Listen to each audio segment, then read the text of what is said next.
പ്രശസ്ത സോപാന സംഗീതജ്ഞൻ ഞെരളത്ത് ഹരിഗോവിന്ദൻ മുസ്ലിം ലീഗിൽ ചേർന്നു. പാണക്കാടെത്തിയാണ് അംഗത്വമെടുത്തത്.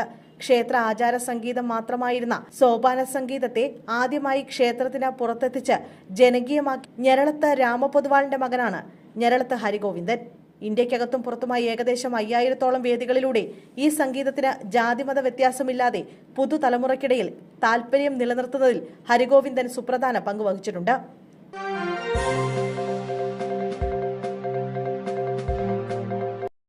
എണ്ണ കമ്പനികൾക്കുള്ള എക്സൈസ് തീരുവ കുറച്ച കേന്ദ്രം. പെട്രോളിനും ഡീസലിനും 10 രൂപയാണ് കുറച്ചിരിക്കുന്നത്. നിലവിലെ സാഹചര്യത്തിൽ ഇന്ധനവില കൂട്ടാതിരിക്കാനാണ് എണ്ണ കമ്പനികൾക്കുള്ള സർക്കാരിന്റെ ഈ സഹായം. 13 രൂപയായിരുന്നു പെട്രോളിന്റെ തീരുവ. അത് 3 രൂപയൊക്കെയാണ് കുറച്ചത്. ഡീസലിനുള്ള 10 രൂപ തീരുവ ഒഴിവാക്കി. പശ്ചിമേഷ്യയിലെ സംഘർഷത്തിന്റെ പശ്ചാത്തലത്തിൽ ലോകത്താകെ ഇന്ധന നീക്കത്തിലുണ്ടായ പ്രതിസന്ധിയുടെ പശ്ചാത്തലത്തിലാണ് കേന്ദ്രത്തിന്റെ ഈ നിർണായക നീക്കം. ഇന്ത്യയിലെ ഏറ്റവും വലിയ സ്വകാര്യ ഇന്ധന റീറ്റെയിലറായ നയാര എനർജി കഴിഞ്ഞ ദിവസം ഇന്ധനവില കൂട്ടിയിരുന്നു.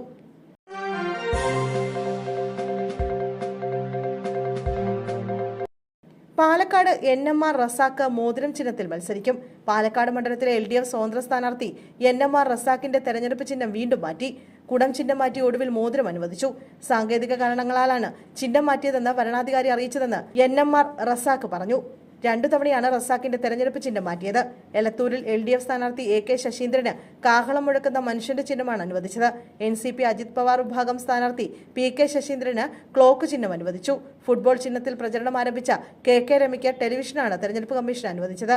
അഹമ്മദ് ദേവർഗോവിലിന് ഗ്ലാസ് ആണ് ചിഹ്നം.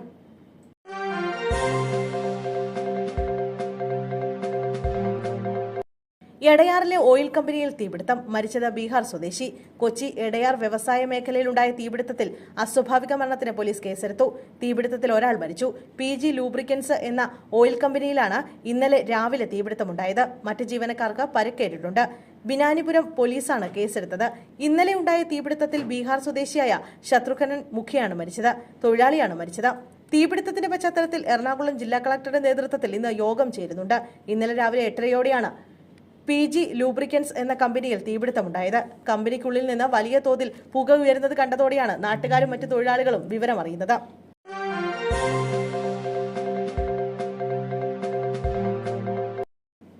സംസ്ഥാനത്ത് സ്വർണ്ണവിലയിൽ നേരിയ വർധനവ്. പവൻ വില 120 രൂപ വർദ്ധിച്ച് 1,06,120 രൂപയായി. ഗ്രാമിന് 15 രൂപ വർദ്ധിച്ച് 13,265 രൂപയായി. പശ്ചിമേഷ്യയിലെ യുദ്ധ സാഹചര്യത്തിൽ സ്വർണ്ണവിലയിൽ വലിയ ചാഞ്ചാട്ടമാണ് സമീപകാലത്തുണ്ടാകുന്നത്. ഇന്നലെ 2 തവണയായി സംസ്ഥാനത്ത് പവന് 2,200 രൂപ കുറഞ്ഞിരുന്നു. യുദ്ധ സാഹചര്യത്തിൽ അസംസ്കൃത എണ്ണവില വീണ്ടും ഉയരുന്നതിനിടെയാണ് വില കുറഞ്ഞത്. പിന്നാലെയാണ് ഇന്ന് നേരിയ വർധന.